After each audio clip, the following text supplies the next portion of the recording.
Bismillahirrahmanirrahim. Assalamualaikum warahmatullahi wabarakatuh. Bismillah walhamdulillah wassalamu ala rasulillah wa ala alihi wa sahbihi wa man wala wala hawla wala quwata illa billah ma ba'du. Guru-guru yang saya hormati, teman-teman yang saya banggakan, dan mudah-mudahan Allah Subhanahu wa taala muliakan kita semua. Tersebar mulai dari pagi tadi sampai dengan malam hari ini di media sosial, khususnya WhatsApp, tentang sholatul khusuf, yaitu tentang sholat gerhana bulan ya. Jadi ada khusuf, ada kusuf ya. Jadi kalau besok itu sholatul khusuf, yaitu sholat gerhana bulan. Nah, banyak berbagai macam pertanyaan dari kawan-kawan dan menjadi perbincangan dadakan ya, saya katakan perbincangan dadakan berkenaan tentang hal tersebut, karena memang ada yang diperselisihkan di antara 4 perintah Kangjeng Nabi ketika kita melihat bulan itu gerhana atau gerhana bulan. Oke teman-teman yang saya hormati, ketika kita berbicara tentang masalah gerhana bulan, maka memang hadisnya secara umum baginda Nabi Muhammad SAW memerintahkan 4 perkara. Kata Nabi, ketika kalian merasakan atau melihat gerhana bulan atau gerhana matahari, terserah mau gerhana bulan atau gerhana matahari, kalau besok gerhana bulan, maka ada 4 perintah dari Kangjeng Nabi Muhammad SAW. Apa yang pertama? Pertama adalah pada Allah, berdoa kepada Allah Subhanahu wa taala. Salah satu doanya adalah kita minta diistiqomahkan untuk taat kepada Allah Subhanahu wa taala. Kenapa kita nggak minta dibanyakan rezeki? Karena bukan waktunya gitu. Maksud saya ya ada bagian-bagiannya lah. Ketika kita merasakan atau melihat gerhana bulan atau gerhana matahari, disitulah tanda-tanda kekuasaan Allah.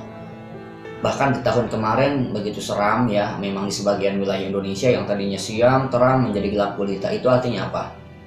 Sebagai renungan, kalau kita buka kitab Kasyifatus saja, sebagai tafakur bahasanya ya, tafakur bi ayatillah, tafakur dengan tanda-tanda kebesaran Allah. Nah, besok pun adalah salah satu bentuk tafakur kita ya, selaku hamba kepada Allah Subhanahu wa taala, bita'abbud, dengan cara ta'abbud. Nah, perintahnya adalah dari Kangjeng Nabi. Pertama itu adalah yang tadi saya katakan, bahwa ketika kita melihat atau merasakan gerhana bulan atau gerhana matahari, Allah, berdoa kepada Allah. Jangan panjang-panjang, Allahumma tsabbit qalbi ala dinik wa ala ta'atik. Cukup aja seperti itu, ya Allah, tetapkan hatiku di atas agamamu dan di atas ketaatan kepadamu. Yang kedua kata Nabi, wasallu, sholatlah. Sholatnya di sini bukan berarti sholat maghrib, sholat isya, sholat subuh, bukan, tetapi sholatul khusuf, yaitu dengan cara takbir, usolli sunnatal khusuf rakaataini ma'muman lillahi ta'ala. Mau ma'muman ya ma'muman, mau jadi imam ya imaman. Allahu akbar, ini tata caranya, Allahu akbar, seperti biasa. Hanya saja di 2 rakaat ini atau di 2 rakaat ini ada 4 kali ruku. Jadi ketika Allahu akbar ya, selesai membaca Fatihah, membaca surah, bebas surahnya ya, walaupun disunahkan yang panjang-panjang. Al-a'la, sabbihisma rabbikal a'la alladzi khalaqa fasawwa, rakaat kemudian rakaat yang kedua misalkan al-a'la al-ghasiyah, hal ataka hadithul ghasiyah. Nah, setelah selesai ruku, Allahu akbar, biasa subhana rabbiyal azim wa bihamdihi sami Allah liman hamidah. Nah, pas i'tidal pertama, i'tidalul awal, la yaqra du'a i'tidal ya, tidak membaca doa i'tidal, tetapi langsung membaca Fatihah lagi, kemudian membaca surah lagi bijahrin, dengan cara jahar, kemudian baru ruku, subhana rabbiyal azim wa bihamdihi sami Allah, baru baca doanya rabbana walakal hamd. Sujud, duduk di antara 2 sujud, kemudian bangun lagi seperti biasa, seperti di rakaat yang pertama. Artinya apa? Artinya ada 2 rakaat dan ada 4 kali ruku. Nah, kemudian ketika berbicara tentang masalah khutbahnya, itu terserah mau pakai khutbah mangga, mau tidak juga mangga ya. Takutnya nanti di suatu daerah tidak ada yang, mohon maaf, memang tidak ada yang mau ya untuk berkhutbahnya, maka ala kulli hal kita mengamalkan sholatnya saja. karena memang sebenarnya itu perintahnya hanya 4 saja yang secara umum itu, ya, pada Allah wa sallu, ya, berdoa kepada Allah, sholat yang tadi saya sudah sebutkan tata cara kaifiyahnya. Kemudian yang ketiganya wakabbiru. Nah di sini ada perbedaan, ya, wakabbiru sebagian wilayah ada yang memandangkan kabir wakabbiru ini ada yang memaknainya dengan takbir seperti sholat Idul Fitri. Allahu akbar, Allahu akbar, Allahu akbar, la ilaha illallah, wallahu akbar, Allahu akbar, walillahil hamd. Salah satunya di kampung saya di Subang, ketika itu gerhana tiba, maka di situ semua masih berkumandang Allahu akbar, Allahu akbar, Allahu akbar.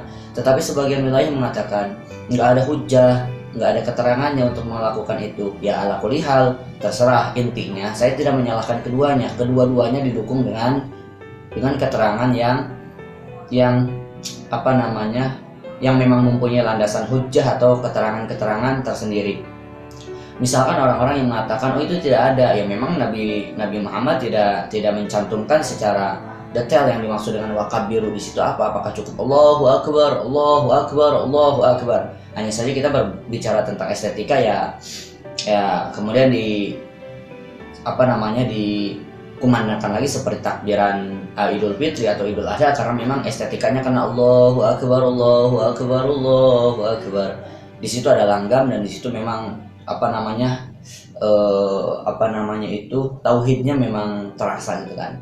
Nah kemudian yang seperti di wilayah-wilayah tertentu di Subang, di Bandung, yang saya baru ketahui itu hanya di sekitar itu saja, di Subang, di Bandung, kemudian di mana lagi, sebagian teman saya pun ada, dan ternyata ketika saya tanya, beliau membawakan satu keterangan dari kitab Nihayatul Zain. Jadi dalam kitab Nihayatul Zain Shahifah Mi'ah wa Tis'ah, ya, di halaman 109 itu ada keterangan wasighatu takbiratil mahbubah Allahu akbar, Allahu akbar, Allahu akbar, la ilaha illallah, wallahu akbar, Allahu akbar, walillahil hamd. Jadi yang menggunakan takbir Idul Fitri ternyata menggunakan keterangan Nihayatul Zain dengan keterangan yang ada di halaman 109 tadi. Adapun yang tidak menggunakan itu berargumentasi ulama-ulama gede, ulama-ulama besar, tidak ada yang mencontohkan seperti itu. Tapi itu pun Syekh Muhammad Nawawi saya katakan ulama gede, ulama besar, dan memang ya mau mengamalkan besok dengan takbirannya Allahu akbar walillahil hamd. Ala kulli hal bagi saya nggak ada masalah, karena memang keterangannya umum kan, wakabbiru dan bertakbirlah. Kemudian kita tarik dari hadis tersebut kepada kitab ulama, wasighatu takbiratil mahbubah. Nah, takbir, sigoh takbir yang paling dicintai kata Syekh Muhammad Nawawi dalam kitab Nihayatul Zain, yaitu takbir yang tadi saya bacakan, Allahu akbar, Allahu akbar, Allahu akbar, Allahu akbar, walillahil hamd. Yang terakhir, wa tasaddaqu, dan bersedekahlah kalian semua. Kepada siapa? Lil fuqara wal yatama, terkhusus kepada dua yang ini, yaitu kepada orang-orang fakir dan kepada orang-orang atau kepada anak-anak yatim. Kenapa? Karena dengan sedekah akan menghapus marahnya Allah kepada kita semua. As-sadaqatu tudfi'ul khati'ah, as-sadaqatu tudfi'u ghadabar rabbi. Mudah-mudahan bermanfaat. Wa'alaikum minkum. Wassalamualaikum warahmatullahi wabarakatuh.